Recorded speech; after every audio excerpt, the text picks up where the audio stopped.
It's just another night for Supernatural Girlz. Real stories, real answers to life's biggest supernatural mysteries. And now for another exciting interview with paranormal experts from this world and others. Here's your host, paranormal researcher Patricia Baker, on the one, the only Supernatural Girlz.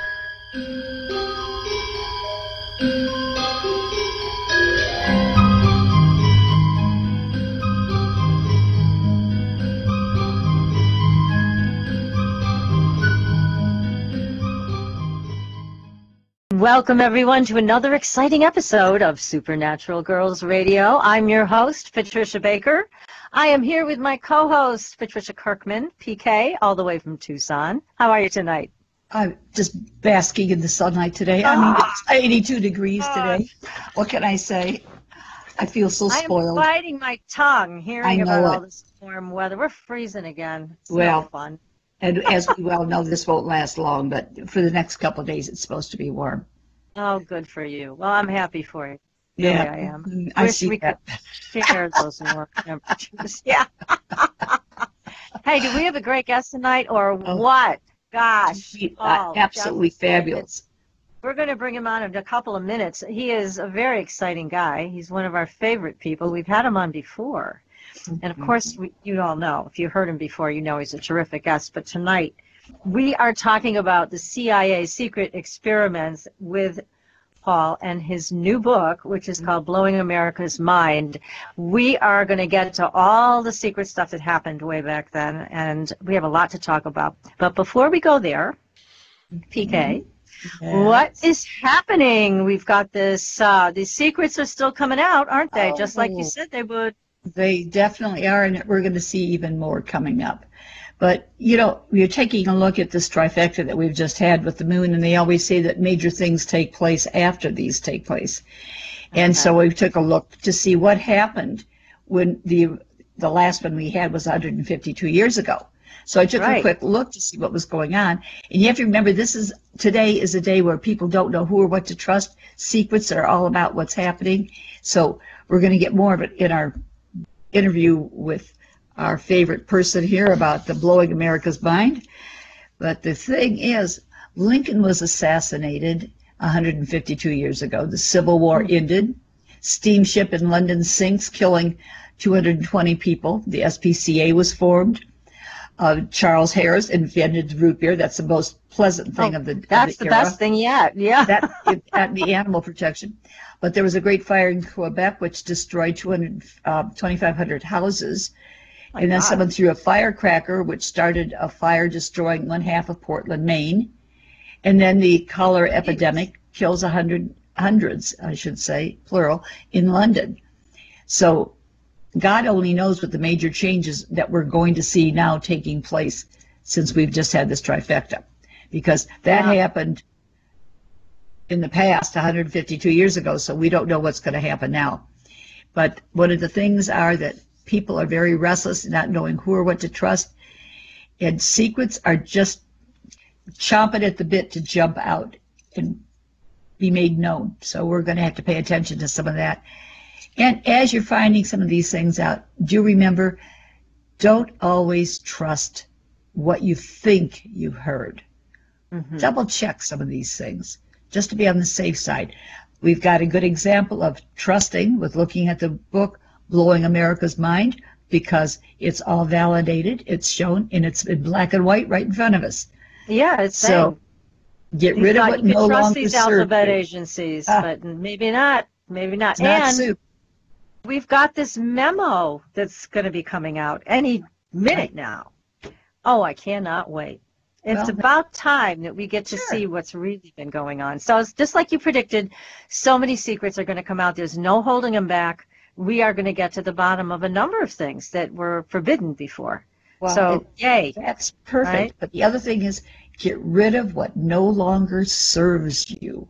Ooh. Whether it's these secret things going on or you know there's things happening, don't just sit back anymore. Jump in the middle of it and get things out. Let's clear the air once and for all. So many lies spinning. Ooh. Yeah, well, it's about time that we get to hear a little bit about the truth. So I'm hoping this memo will shed some light and we'll begin to see something of what's been going on behind our backs. Hey, do you think they were like listening in on us? They could have been. They could have been, you know, because Probably. we talk a lot. I talk a lot about UFOs and secret projects. So, Well, you know, if they might do, be maybe we'll listening. teach them something. I certainly hope Since they will. don't seem to want to listen to what they already know. That's right. Just a thought. Who knows? We might be able to teach them a thing or two, you know? Yeah, let's go for it, girl. So, It's all right. overdue. It is long overdue. So on that note, let's Yes. talk a little bit about who we're going to be talking to tonight. Now, again, as I mentioned, this guest of ours, Paul Jeffrey Davids, he's a Hollywood producer. He's a very successful Yes. Hollywood guy. And he's also a Princeton graduate, very smart young man back then, very smart older man now. And he is going to tell us all about what happened to him and his friend, a co-author, John Selby, this new book that you are holding in your hand and I'm holding in Everybody mine. can see it. It is Yes. fabulous. It's Absolutely great. And fabulous. you know, we were talking about before we get on the air, it's like a novel. I mean, it reads like you just want to turn those pages because it's a great story. It's a scary story, though. It's a spooky story. This can be done in, quote, our country. Yeah. These are how things dare- that happen behind the Iron Curtain and places like that. Right here in the Yes. good old US of A. Here at Princeton. So let's bring our guest on. So, Paul, welcome to the show. Thank you, Patricia and PK. I really appreciated that rousing introduction and the Well. recommendation of blowing America's mind. It is Oh, wonderful. It's a Lucky great for book, us but that you wrote it. Yeah, thank you for writing it and enlightening all of us. I mean, we've heard about MK Ultra. We've heard some tales about what's been going on, but you lived it. You and John Selby. So tell us about how you got into this. I mean, we've read the book, but our audience is new to this. So if you could share with us how this happened. I mean, it was kind of a slow process of them taking you under their wing. Tell us all. What the heck happened back then? I'm happy to, Patricia. Let me first clarify what you mean by back then. Yes. So many years. John Selby and I are writing about what happened to us when we were psychology majors at Princeton University back in the late 1960s. And we both stumbled into very unusual employment at the New Jersey Neuro-Psychiatric Institute, which was near Princeton, and which had researchers there. They had psychiatrists, psychologists, some of whom were affiliated with Princeton, and some of whom were not. We had no idea when we volunteered to be guinea pigs, really, in deep hypnosis research and LSD research, that it was funded by the CIA. We'd never heard of MK Ultra. No one had back in the late 1960s. It didn't become declassified at all for 10 years later. So we got involved in the program with false assumptions, you know, from what we were told about what we were going to be involved in. To give you the setting a little bit more, it was a very special time. Well, not only that it was the late 1960s and the Beatles had come out with Sgt. Pepper's Lonely Hearts Club Band. This is that era. But Princeton was then still an all-male school. It has changed drastically. It went co-ed in the fall of 1969. And it's had a lot of very distinguished lady graduates, including Michelle Obama, and two Supreme Court justices, current ones, Elena Kagan, Sonia Sotomayor. They went to Princeton. But Princeton for, hundreds of years was a male bastion. It was an all-male institution. It was quite exclusive. The rich dominated Princeton for many years. There are eating clubs there, exclusive clubs. Most of the students for most of the years of Princeton's existence were, very privileged and came from wealthy families.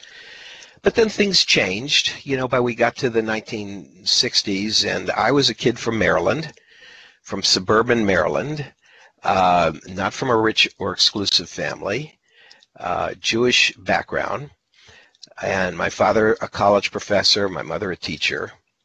And my co-author, John Selby, who lived all this with me, that we were telling you the true story, what happened to us then. Mm-hmm. Right. He's from a cattle ranch, so he really is a cowboy. He grew up practically on horseback. And he came into Princeton like, I don't know if you ever saw Midnight Cowboy, but it was like, John Voight, the cowboy going to New York, it was completely out of place. Well, John Selby felt pretty out of place at Princeton. John. And I felt out of place in an all-male environment. So when I walked down Nassau Street, the street in front of the university, there's a kiosk there. This is way before we got our information from the internet. There would be ads posted on the kiosk, announcements of student meetings, clubs you could join, projects. And there was one that I saw that said New Jersey Neuro-Psychiatric Institute looking for deep hypnosis subjects. You'll be trained to undergo deep hypnosis at least once a week, and these sessions will open you up. It presented itself as something that would diminish your inhibitions. You'd have greater consciousness, some terrific experiences, even improve your sex life. Wow, it does. That'd get a college boy right away, wouldn't it? Yeah. So I checked into it and learned very quickly that the head of the program there was a very famous psychiatrist named Dr. Humphrey Osmond. Now, if you've ever in your life said the word psychedelic, Dr. Humphrey Osmond came up with that term. It means mind manifesting. He was a psychiatrist originally from England, then went to Saskatchewan, Canada, where he participated in peyote rituals with the Native American church. That's mescaline. And he began researching the category of drugs that mescaline is part of, which includes LSD-25, it includes psilocybin, the magic mushrooms. And he wanted a better term than what they were using then, which was psychotropic drugs, or psychotomimetic, meaning mimics psychosis. So as a curious researching psychiatrist, he asked himself the question, do these drugs really mimic psychosis? If you take LSD and you go off on an 8 to 10, 12-hour trip, this extraordinary experience which changes all your perceptions but makes it almost impossible to function, in a normal sort of way, are you inducing a temporary psychosis on yourself? Is that what a schizophrenic who's in a mental hospital sees and thinks and feels? Or is it something very different? So he was into this research before he got involved with the CIA. Now, the CIA. Why the CIA? Why did they have their hands in this? Yes, exactly. And feel free, by the way, this is sort of a monologue. Feel free to interrupt me if you have. Oh, don't worry, we will. But we're enjoying this so much. So the build-up to it. Take us through it. The CIA, going back to the early 1950s, realized that Russia was involved with, the Soviet Union was involved with mind control research and research of esoteric drugs. And in the aftermath of the Korean War, where there was brainwashing of prisoners of war, the CIA, the military wanted to find out what was done to these people. How were they changed? How were they manipulated? Was there hypnosis involved? What drugs were involved? What was done to them? So they initiated Project MK Ultra. But I don't know, from the beginning, could they have ever conceived that what they were really going to do was fund this thing to the hilt through, black budget, top secret, dummy corporations that were the paymasters, inducing psychiatrists and psychologists all across the country to participate in their research on these things. And, as I read it, now, from what's been released, there were 149 known mind control projects at 86 American institutions. This, oh my God. spend some time thinking about what it means. 86. I'm talking about prisoners. I am talking about experiments on military people, but I'm also talking about experiments in hospitals and at colleges, universities, and private research centers like New Jersey Neuropsychiatrists. That was just one experiment that I walked into in a absolutely massive program all across the country. Many of the guinea pigs had no idea that they were being used. They hadn't consented. Not the way they were using them. No, That's the thing that's so distirbing. We're never told anything. You're a hospital patient and you're given an experimental drug and they're studying you. And you don't know that. Yeah, and even with you, when you were looking at the kiosk notification, they just talked about deep hypnosis. They didn't talk about the LSD. They didn't talk about anything else, just that this was going to be possibly a good thing for you. Right. So, right. Yeah, that's very deceptive. Yeah, so, of course, they didn't want their subjects to be aware of what they were looking for. We found out the truth about all of this about 10 years later. So when you read Blowing America's Mind, you're inside our skin, so to speak, back when it was happening. It's all fresh. You're really feeling like you're back there in 1967. That's why you said, Patricia, it reads like a novel. Well, very intentionally. Yeah. And yet, John Selby and I set out to tell exactly what happened to us, which we felt from early on was an extremely fascinating and unusual story because of the interrelationship between the two of us. He had been in the program a year before me. He had been subjected to deep hypnosis, hypnotic conditions, including blanking memory, wiping out the past, distorting perception, manipulating your sense of time, slowing time down, speeding it up, changing your sense of size, out-of-body experiences. He became a bird under hypnotic instruction and was told to fly away and was given hypnotic conditions in that state. And he became convinced that when he was brought back, they had done something to him, when he was out of his body as a bird, that he wasn't the complete person that he was before. He didn't know what conditions he was operating under at that point. Which is terrible, because one of the things that I felt so sad about is that this all happened fairly gradually. I mean, the side effects of this, the manipulations that they did. It's not like they gave you LSD and you jumped out a window and killed yourself, obviously. It wasn't that. It was this slow descent. Well, at first there was no LSD. It began innocently and innocuously enough with training to get into a deep trance.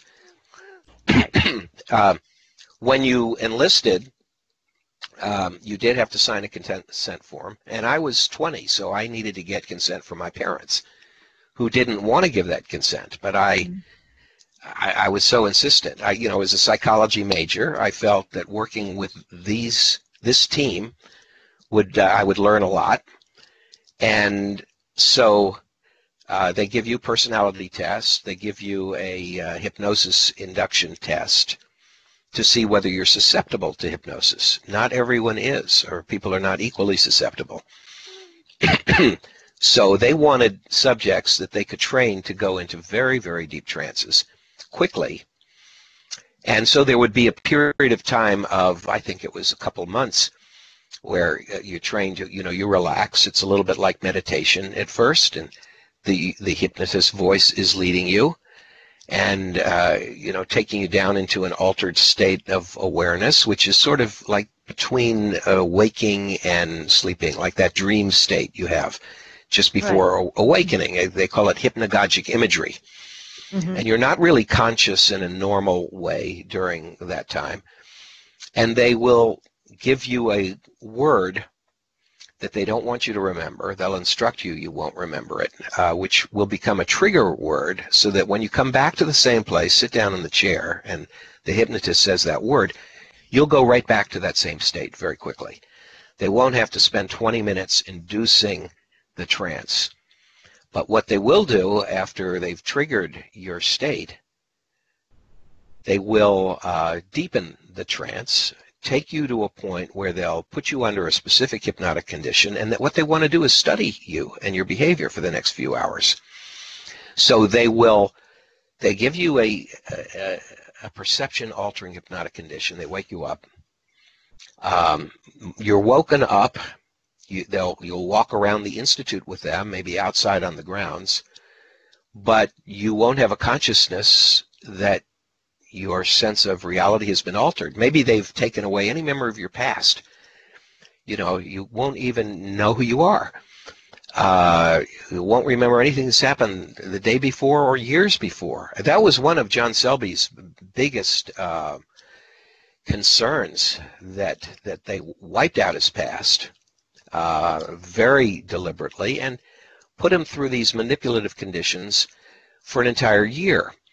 Now, as far as the LSD was concerned, they would never tell you that they were supplementing the hypnosis experiment with a psychedelic drug.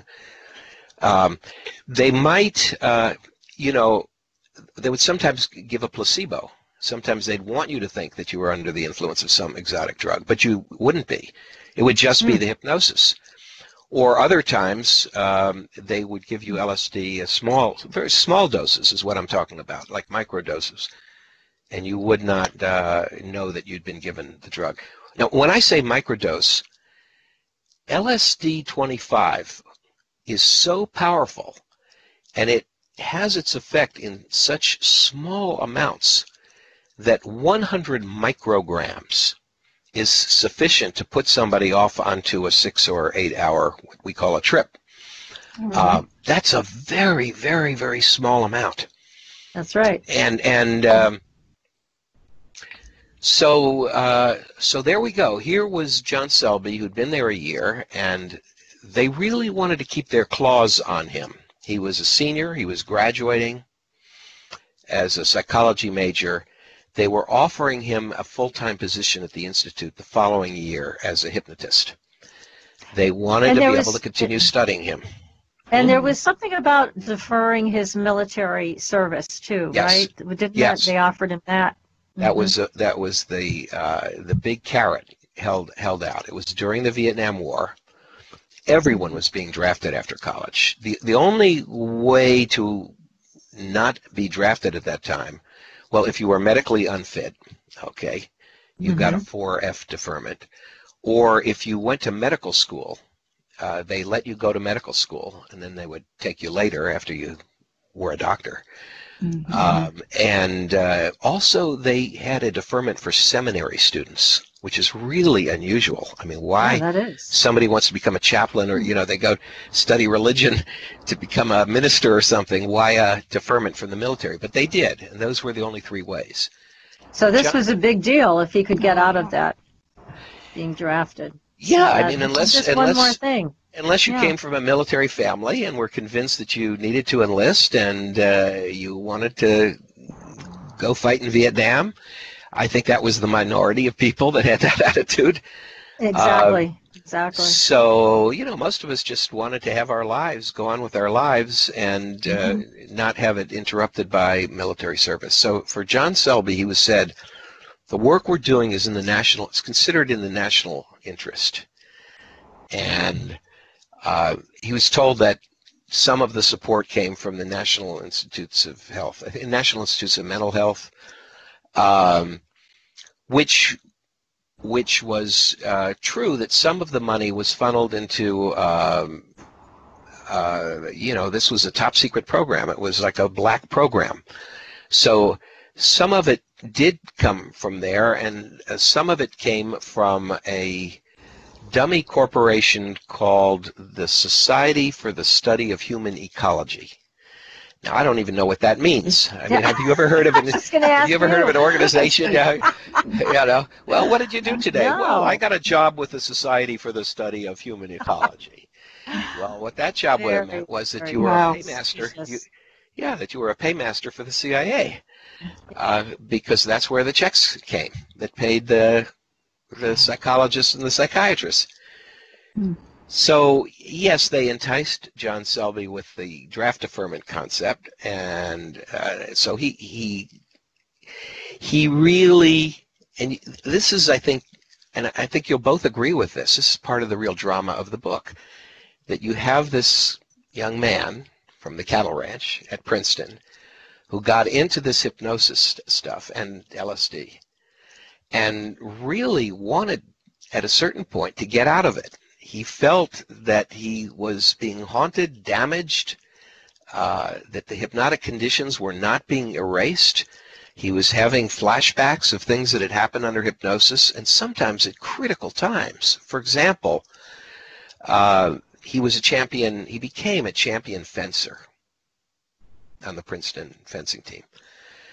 But if you have this haunting you, I mean, John Selby always called it the boogeyman. The boogeyman is, then the boogeyman came from, from the New Jersey Neuro-Psychiatric Institute.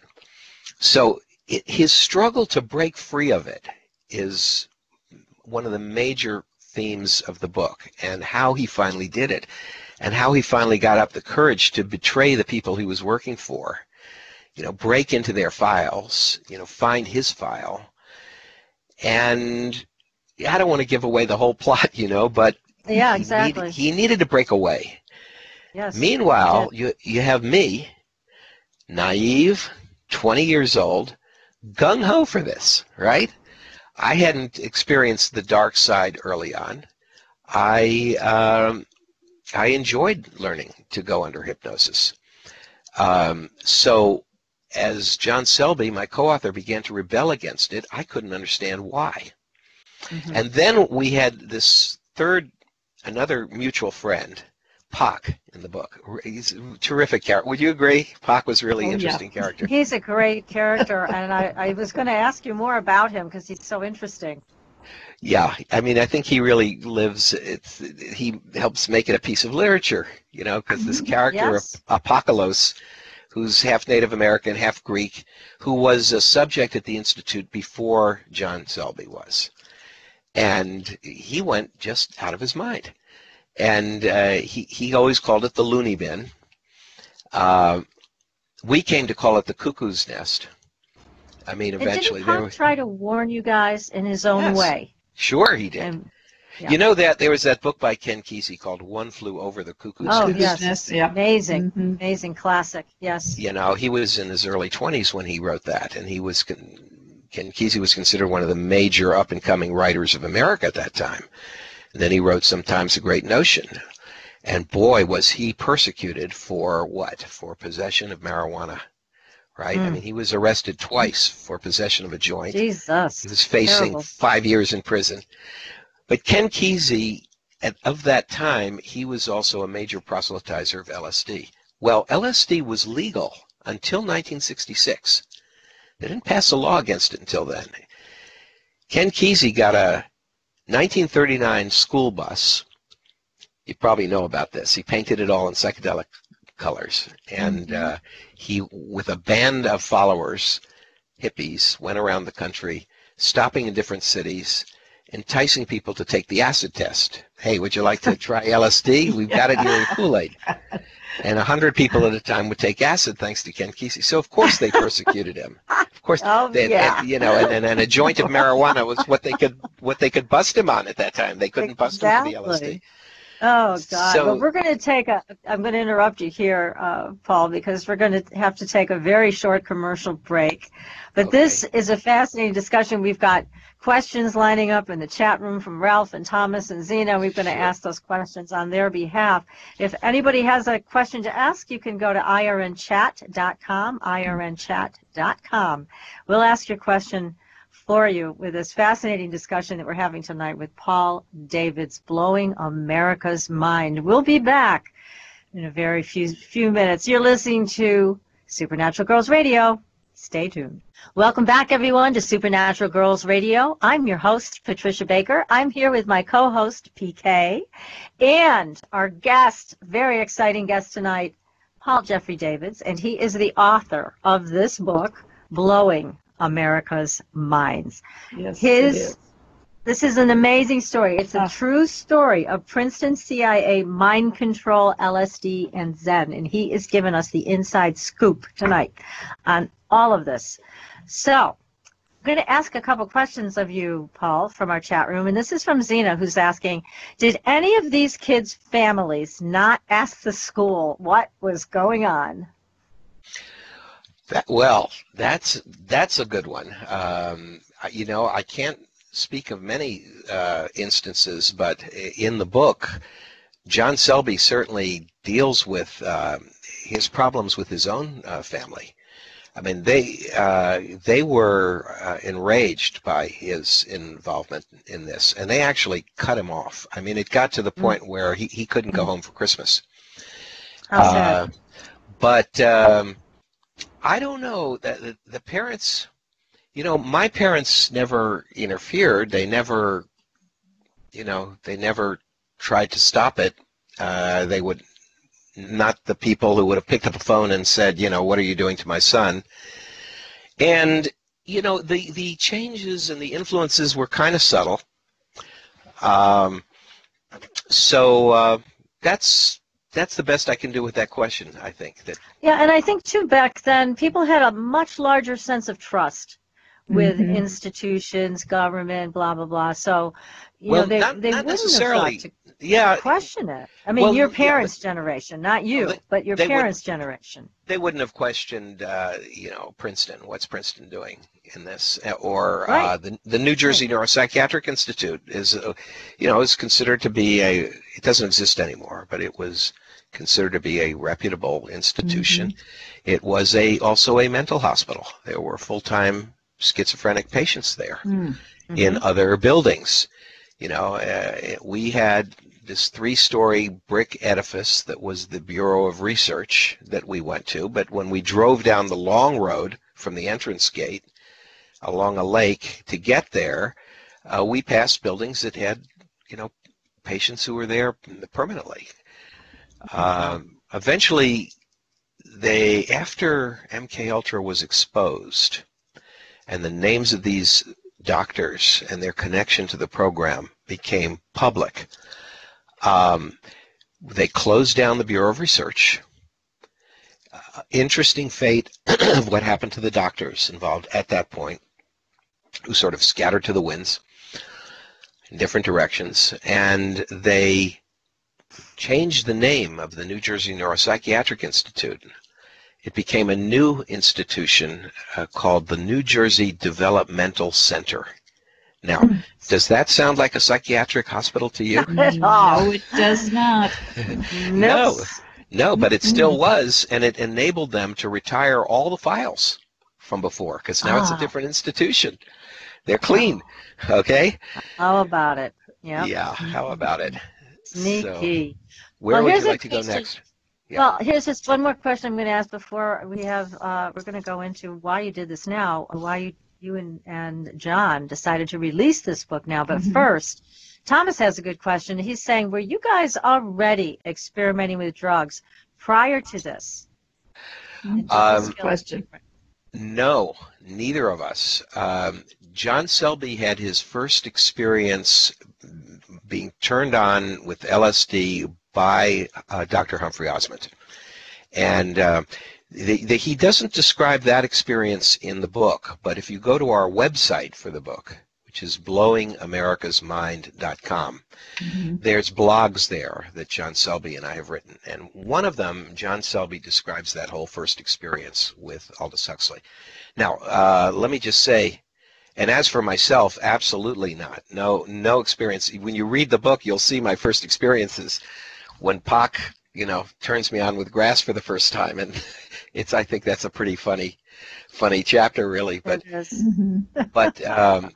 we felt we were in such good hands with Dr. Osmond, partially because we learned that he was a friend of the great writer Aldous Huxley, who wrote Brave New World. And he turned on Aldous Huxley with mescaline. And Aldous Huxley wrote about that experience, and it became a book called The Doors of Perception. And that became a very famous, important book, maybe the best description of a psychedelic experience that we have as literature. You know, Jim Morrison and the Doors, well, they took their name from that book, The Doors of Perception. So at that period of history, who wouldn't have wanted to experience this remarkable drug in the hands of Humphrey Osmond? Yes, professionals. Yeah, well, that was part of the motivation of getting involved in the Institute, because we were curious about these things. Very little was known about it then. I mean, the Beatles were beginning to promote it, Lucy in the Sky with Diamonds, and, you know, they had been to the Orient, and they talked about how the psychedelic experience was like a sort of chemical route to nirvana, you know. So a lot of people were being enticed by this kind of talk. And, you know, like with Ken Kesey that I was talking about before, he turned on a lot of people just on the street. But for us, we were trying to do it in a sensible way, all right? And that was going to the Institute. So you thought. We thought. Yeah, it was exactly. funded by the CIA, and they had some nefarious purposes in mind in their research. And they were very nefarious. And again, let's go to that question we were discussing off the air, because as you mentioned, this is very important. This happened a long time ago. Why did you and John decide to release this material now? All right, we began writing the book a couple years after this happened. So we were still in our early to mid-20s, let's say. And it was still fresh on our minds. You know, everything that we could actually remember. I mean, John and I had to help each other break through some of the hypnotic blocking to bring it all to the surface for both of us. But we began writing this in the early 1970s, again, before anything was known about MK Ultra. But we did succeed in getting down our experiences and the people that we knew and the interactions and the dialogue while it was still relatively fresh, so we could be accurate about what would happen. But we could not get the full picture. We didn't have the full picture at that point. We weren't mature enough, and we had no idea about the military involvement in it. So there came a point where we put the book down, and it went into a drawer to gather dust as an unfinished manuscript. I do want to mention at this point too that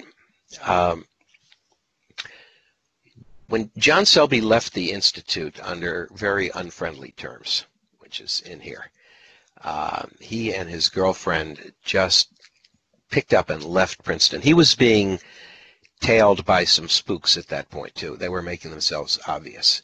What they objected to was that John Selby had released information to the press about this that he wasn't supposed to, and about the use of psychedelic drugs at Princeton. And the president of Princeton University became quite annoyed about that. That was Robert F. Bilby. He did. Don't we have quite a great chapter? Isn't that really special, the chapter? It really is a great chapter when you talk about this, because, and here's my question about John and why he divulged this information, because, I mean, it seems like he must have known on some level that what he was talking about was going to create a very negative response from the people he was involved with. Did he not know that, or he did didn't the care. LSD break down his barriers? Oh, he didn't care. Yes, he didn't care. I mean, it was like what Timothy Leary did. He was a Harvard professor. By the way, one of my film projects, I've made 10, and one of them is the film Timothy Leary's Dead, the biography of LSD guru from Harvard, the professor Timothy Leary. Maybe the younger generation isn't as familiar with him as well we were, but he was like a national leader of the hippies in those days. Definitely. So he didn't care either what he said. You know, people, you know, they did that. Well, there's a chapter in the book of John Selby with the president of Princeton, talking about LSD and the information that John has divulged to the media about drug use on campus, and Robert Goheen questioning him, really trying to understand, why this was happening, and get at the answer for himself as to why would this young man, who was given the privilege of coming to Princeton from a dubious background as far as becoming an Ivy League student, from the cattle ranch, why would he sort of turn against tradition and attempt to immerse himself in these drugs that changed his sense of reality, and these experiments that changed his sense of reality? And the president of the university kept saying, well, it sounds like you want to escape reality, that, here I love the reality we have here, kind of intimating what's wrong with you, John. And John said back to him, you don't know what reality is. You won't know what reality is until this chemical, LSD-25, acts upon the diencephalon in your brain, which is the filter. The diencephalon is what limits the amount of stimulus and information that comes into our brain, so we can handle the barrage of wavelengths of everything that's out there. If you don't have that filter, you can't function. You're overwhelmed. Well, LSD takes down the filter, and you see the world in a new way. You see much more detail. You see things in minute detail, and you have a flood of not just sensations, but a flood of ideation, of thoughts that courses through your brain at an incredibly rapid speed. So it slows time down. I mean, normally you might feel, in the course of 5 minutes, you might be thinking about maybe 5 different things.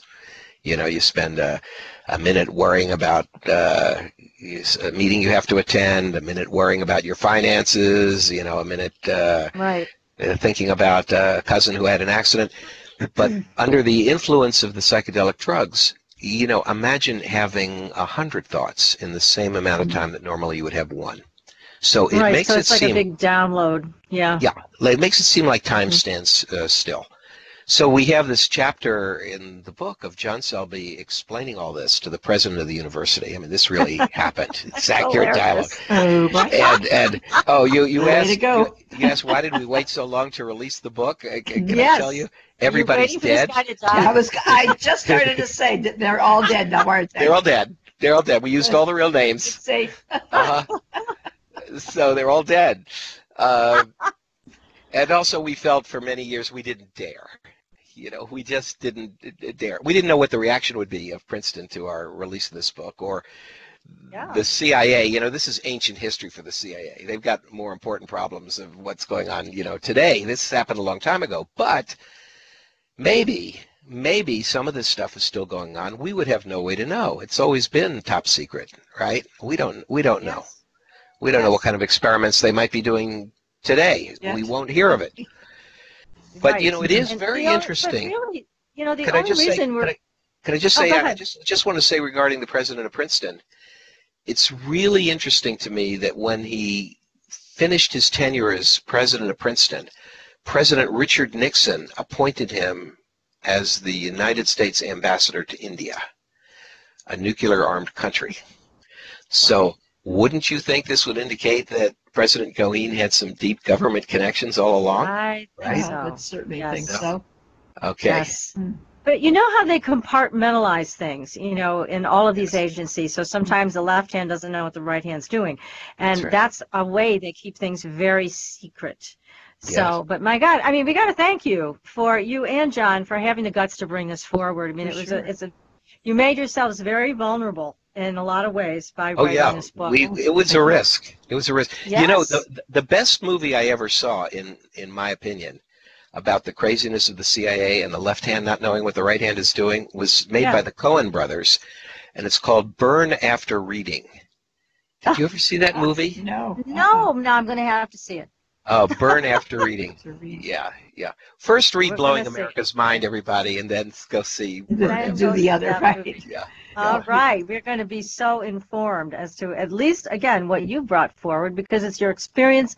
You guys uncovered these hidden files. You knew what was going on by the end of all this. You had a clue that you didn't have when you first started.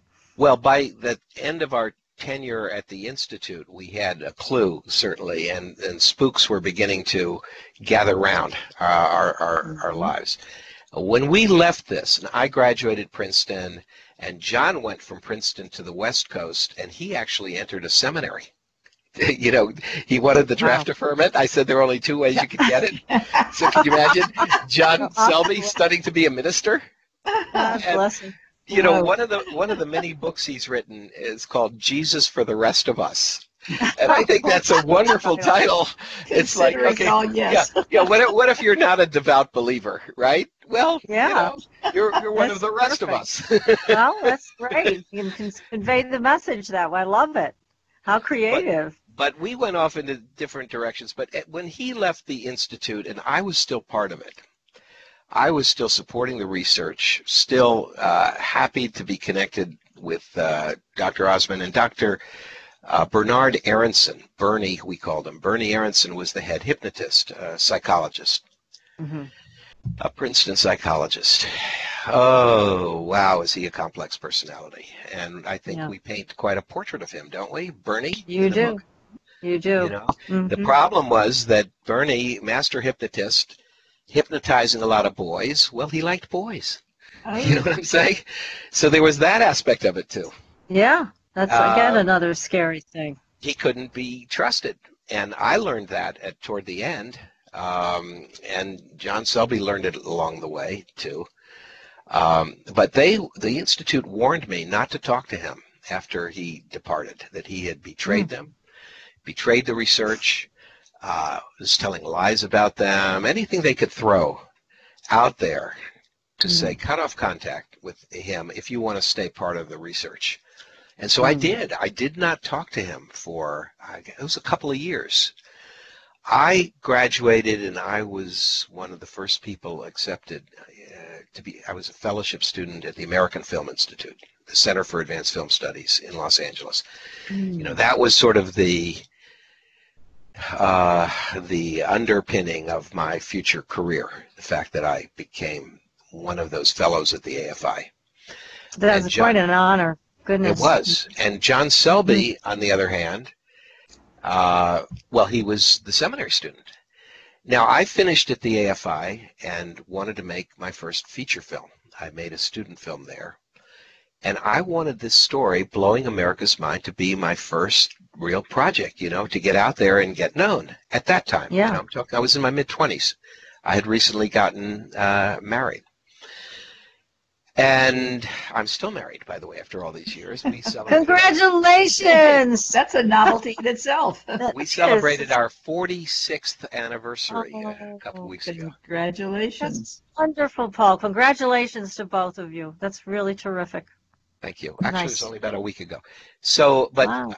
I wanted this to be my first movie, so I wanted to write it with John Selby, so I had to find him.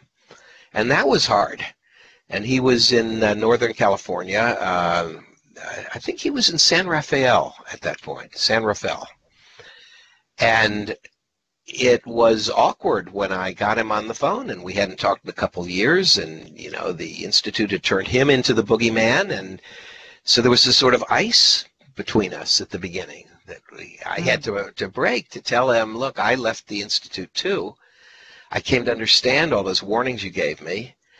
I think we should do it as a book. He said, come on up here. Let's talk about it. So we quickly decided to start working on it, and then he came down to Los Angeles. You know, he sat in on some of the seminars at the AFI. And we worked on this actively for well over a year back then, a year and a half maybe, but we just couldn't finish it. Now, in 1977, that is when MK-Ultra, the mind control experiments, were exposed. And we learned about it for the first time. There were newspaper headlines across the whole country, every newspaper. We've got a lot of those headlines in the book. Did you find that helpful, Patricia, to read? That was, yes. Oh, God, definitely. yes. We both really liked seeing that. I mean, it gave a whole other sense of reality. And a lot of them were from the New York Times, right? Yes. New York Times. It wasn't just Los like Angeles local Times. college media. We're talking major influential media was covering this. Yeah, we have the headline of the New York Times of the CIA telling Columbia University and Princeton of the secret behavioral research. So, and then the Los Angeles Times wrote an editorial. The headline was "The CIA, blowing America's mind." And they talked about how the danger confronting the American people was, how do you get the CIA to cease and desist on doing things that undermine the very freedoms that they were formed to protect? Exactly. So we liked that expression, blowing America's mind, and it eventually became the title of our book. We had like 20 other titles along the way. We couldn't quite decide, but finally that was it. Perfect. Yeah, and then it is perfect. We tried to finish the book in 1977 when these headlines came out. We worked on it probably for another year, and we couldn't quite get it. So we tried a couple more times through the years, but this was gathering dust in a drawer. John Selby was traveling the world. He was becoming a well-known writer and a popular writer, mainly of popular psychology, popular philosophy, and adventure stories. So he wrote a lot of books. He went to, he was in West Germany. He married a lady from Germany. Before that, he was in Mexico. He was in South America, in wild parts. He was in South Africa. And then he was in Kauai, on the island of Kauai, for, it must have been maybe 15, 20 years. He lived, you know, in Kauai, in the wilds. You know, I mean, he just pushed society away. He wrote his books, but he became popular. You know, a very Yeah. good writer. I mean, that's the one heartening element I think both PK and I were happy to see. You're both so successful. I mean, you as a Hollywood producer and writer, and John as a popular writer. I mean, thank goodness it turned out well for the two of you that way, because I mean, it could have gone so bad and so fast, but thank goodness it didn't. You both must have guardian angels that helped you on your path, because it was fraught with all kinds of potential disaster. I mean, these people didn't have your best interests at heart, far from it. Quite the opposite. Not at all. You were guinea pigs. They didn't care about what happened to you. They just wanted their research at your expense. They really didn't care. Now, here's a question. That's the sad part. And I'm going to have to ask you this question. It's a great one after our next break, but it's a lot of great questions in our chat room, because we have the smartest audience in radio, I must say. Yes, so anyways, we are going to come back in just a minute or a few minutes, and we're going to continue this conversation with our fabulous guest, Paul Davis, who has written a book, Blowing America's Mind. And you're listening to Supernatural Girlz Radio. We will be right back, and hopefully with you. Welcome back, everyone, to Supernatural Girlz Radio. I'm your host, Patricia Baker, here with my co-host, PK, and our guest, a very exciting one tonight, Paul Jeffrey David, the author of Blowing America's Mind. We've got fabulous it right here. book. See it if you're watching us. An excellent book. It is. Oh, it does blow your mind. Doesn't it? It does blow your mind. And it's also heartwarming, because of the relationships that you learn about as these guys are going through this very dangerous, potentially very dangerous journey with the CIA behind it, which they did not know at the time. So here are a couple questions in the chat room for you, Paul. Ralph wants to know, what reason did the government ever give to conduct these experiments in secrecy? Well, good question. When the files came out in 1977, the head of the CIA then, under Jimmy Carter, was Stansfield Turner. This is not the same man that had put these experiments into operation. That man was Richard Helms. And Richard Helms got into trouble during the Iran-Contra scandal. Later on, lying to Congress, you know, he was He was fined $1,500 for his missteps. But Stansfield Turner wanted to give reasons to the public because he when this came out, he wanted to say, look, new administration here, this is not what we do. You know, this shocked us as much as it did you. There's a quote of him from the New York Times saying he finds this abhorrent, that the agency's leadership allowed it to get involved in this. And they had Senate hearings for 2 days, and Ted Kennedy was involved. And they used those hearings basically to say, you've heard about MK Ultra, it's part of the CIA's past, it's over, it won't happen again. So, but as far as the reasons it was done, you know, they had their missions, they had their goals. One of the things they hoped to find was a way, forgive me if I mentioned this previously, but to erase the memory of retiring CIA agents, of everything classified they knew. That is amazing to me, that's what they were looking to do. Oh, my God. So here are these people who give their lives in service, and now we're going to erase your memory. Yeah, and manipulate their mind in a permanent way. I mean, they were also looking for the perfect drug to make soldiers lay down their weapons on the battlefield, enemy soldiers. Yeah.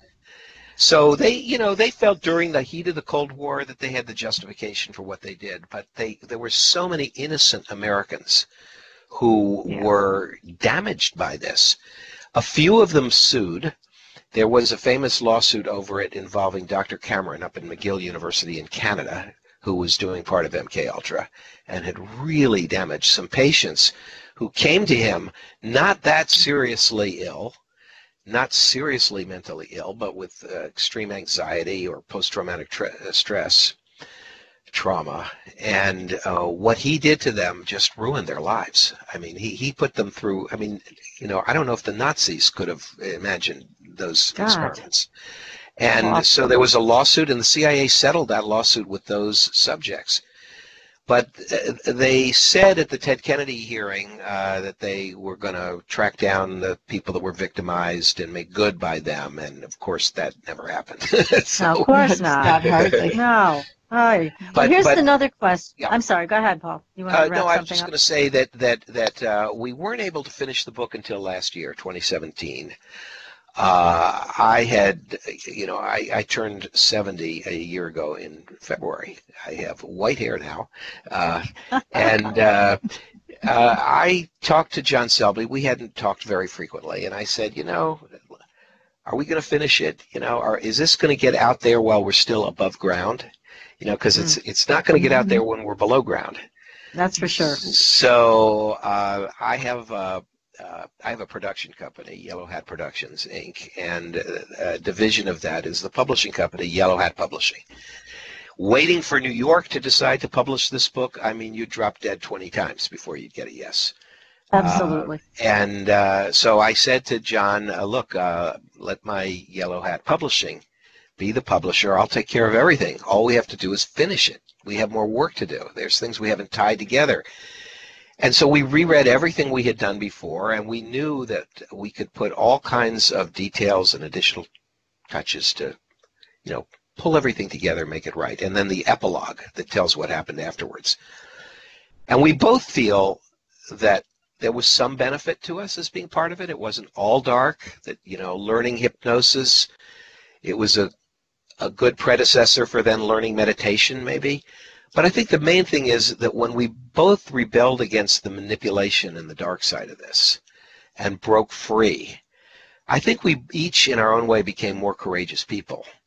And Absolutely. part of that courage enabled me to have the career that I've had of making controversial films in Hollywood, independent films that I've had the good fortune to have them put out there by NBC Universal, one after the other. Films that Hollywood wouldn't decide to make. I got them made. I produced and directed them. And when they were done, was able to have NBC Universal be my main distributor. Showtime did the movie Roswell, which I did with Kyle MacLachlan and Martin Sheen and Dwight Yoakam. And then there was Jesus in India, which attracted a lot of interest. They released and is soon going to be shown in Italy. They're working on the Italian subtitles now, and I'm heading for Italy in May. And then was the Life After Death project was another one that Universal did. The Sci Fi Boys was not so controversial. That was about the history of special effects in movies. It was really, really successful, and Peter Jackson helped me. So, you know, I had this storybook career. It went well. And last year, I said to Selby, look, you know, we're not young men anymore. Let's finish the book. Let's put it out. And he completely agreed. We worked really hard finishing it for around 5 months last year. And here it is now. It's just been, Blowing America's Mind has just been out for a little over a month. And I'm out there talking about it. And occasionally John Selby's out there talking about it too, but it's harder for him than it is for me. You know, I can talk about him easier than he can talk about him. Well, you do a great job. It's fun to listen to you. You're so full of the information that just keeps us mesmerized in what's coming next. Yes. Oh, PK, I wanted to mention, because when we were on break, I mentioned this. I was on your show before, and we talked about my book, An Atheist in Heaven, The Ultimate Evidence for Life After Death. And that book of 2016 was, it grew out of the film I made in 2013 called The Life After Death Project. This was an examination of what I think is some of the best evidence that there is a spirit world and there can be contact between the spirit world and our world. And you're from Tucson, you said. I'm in Tucson. And Patricia. My co-author. You're in Tucson. Is somebody from Tucson? But you live in Tucson. So I live in Tucson. My co-author on that book is a Tucson guy. Now it's Dr. Gary Schwartz. Oh yes, I know Jerry. Gary Schwartz works for he's a professor at the U of A. Yes, University of Arizona, and he comes from Harvard and Yale, psychology background. He's researched life after death forever, and he was in my movie, The Life After Death Project, and then he co-wrote An Atheist in Heaven. And I'd like your listeners to know you can find all my projects at Amazon.com, I think. Maybe Roswell might be hard to find, but if you want to see everything I've done, imdb.com, the Internet Movie Database, Paul Davids. I started with the Transformers show. I was production coordinator on 79 of the cartoons that you guys grew up with. Oh, how cool is that? That is so neat. Wow. Then George Lucas had me and my wife write 6 of the Star Wars sequel books, starting with The Glove of Darth Vader. Sold 5 million copies, right?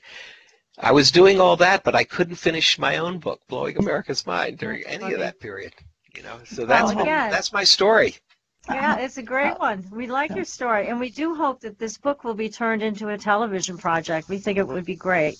Wouldn't that be fabulous? Yes, I think so too. I'd love to see it. That's right. Love to see you got great characters here. You've got so many elements that come together to make a really amazing story. Well, here's another question for you. We got to get to these, or these people are going to be mad at me. Conte's asking, I'd like to ask, did you get paid for the experiments they did on you? Yes. It was employment. You know, it was legitimate employment. So I can't say I walked into it completely unknowingly. It's just that I didn't know what they were going to do to me, or that the CIA was behind it. But yes, exactly. I was a paid subject, and so was John Selby. Okay, and then here's a question from Thomas. It says, hello, girls. Is there any lost footage of these experiments that has ever turned up? It's a good question. I don't of our experiment, what we were part of at New Jersey Neuropsych, I don't think there ever was any footage that I know of. It was before video. It wasn't when you could just set up a video camera and record something that way. What about audio tapes?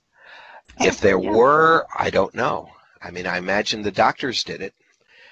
But whatever became of those, I mean, when they stopped being the Bureau of Research at the New Jersey Neuropsychiatric Institute and became the New Jersey Developmental Center, you know, they retired all their files. You know, who knows what was destroyed or buried at that time. So I wish we had some film. To keep them. Wouldn't that be something? Yes.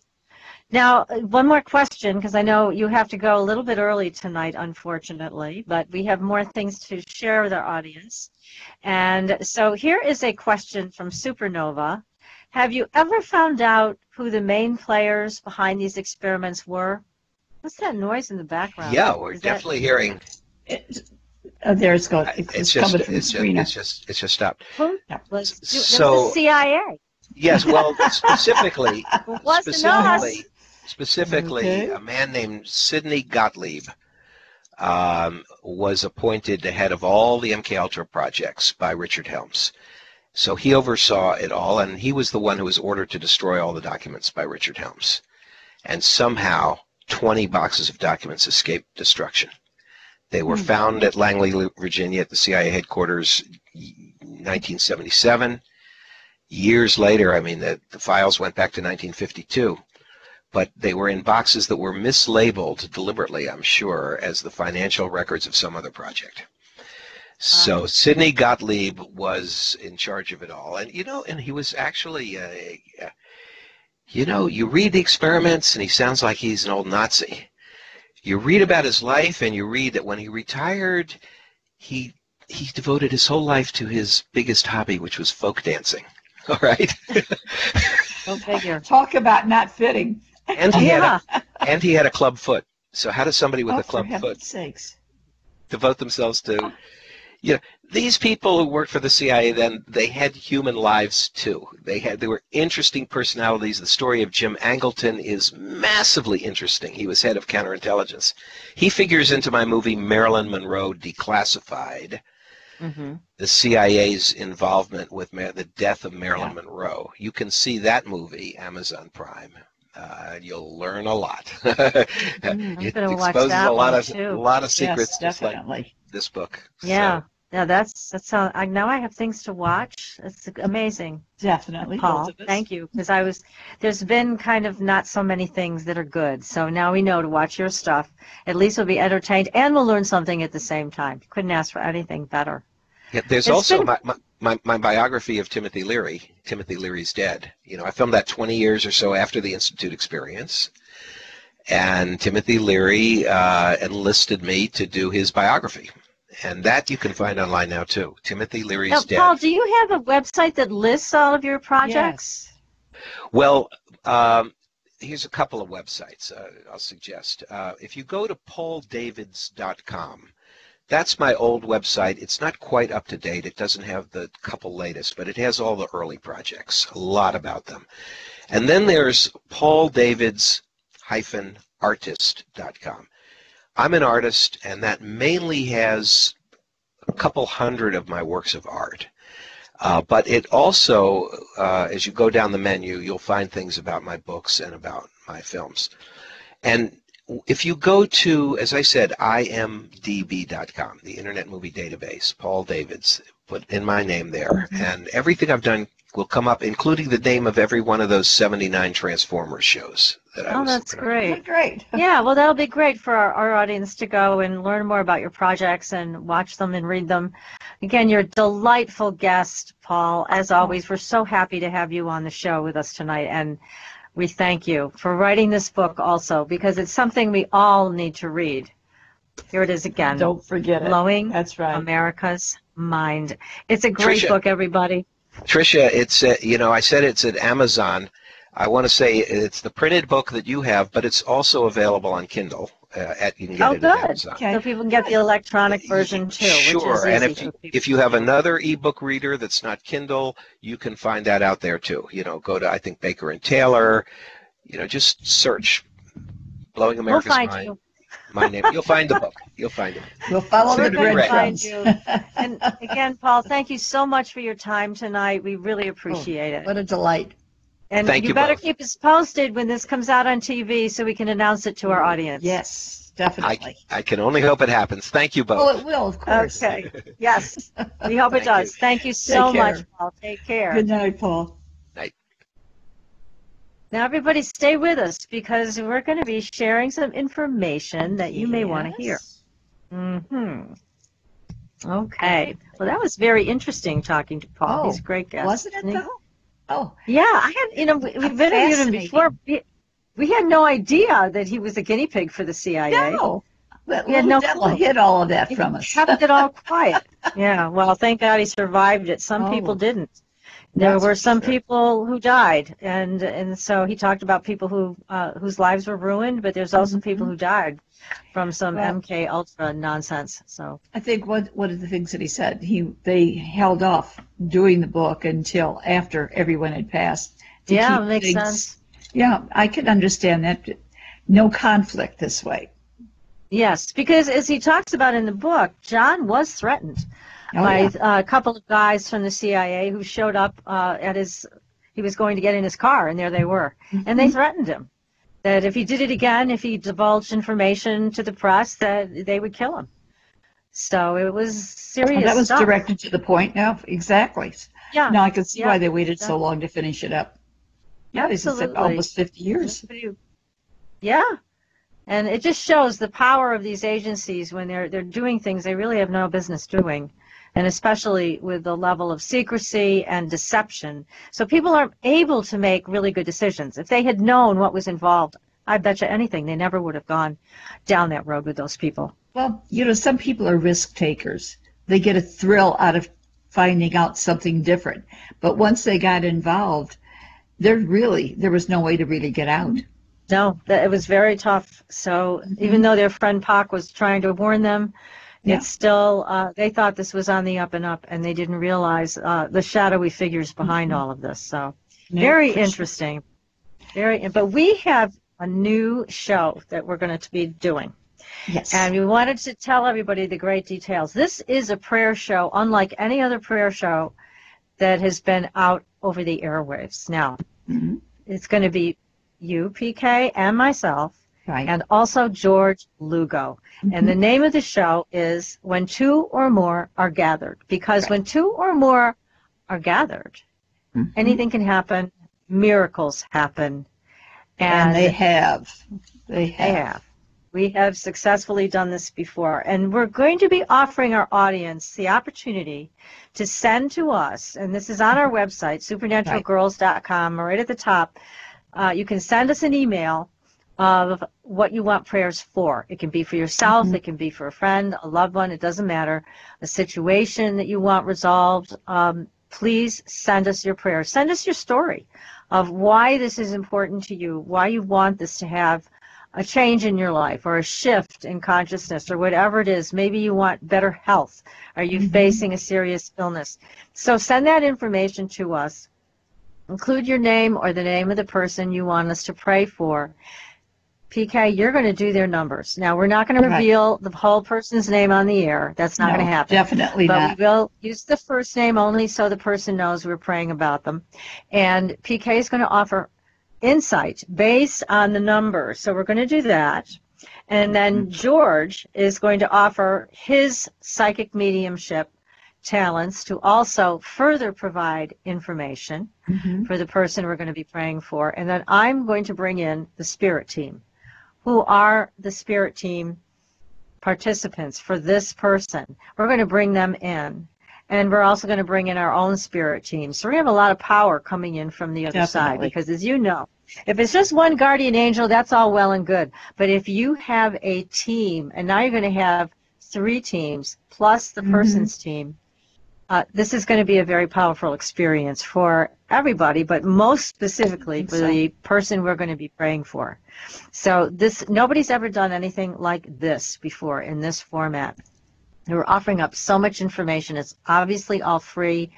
We're doing this because we want to take our work up another notch and give back to our wonderful audience who's been loyal and loving us through the whole series of shows that we've done. We want to love you back and give you something that you can participate in. Also, as a prayer person, you can join us in the prayer. Or again, you can say, I want prayers for me. We will help you with that. So we're going to start that very soon. And we've already started getting requests. We are accumulating them. We're going over them to see how best we can help these people and offer up a prayer for them to have things shift in a very beautiful, positive, and graceful way in their lives. So you're all invited as participants. You can pray with us for these people who need prayers, or you can ask for prayers for yourself or someone that you know.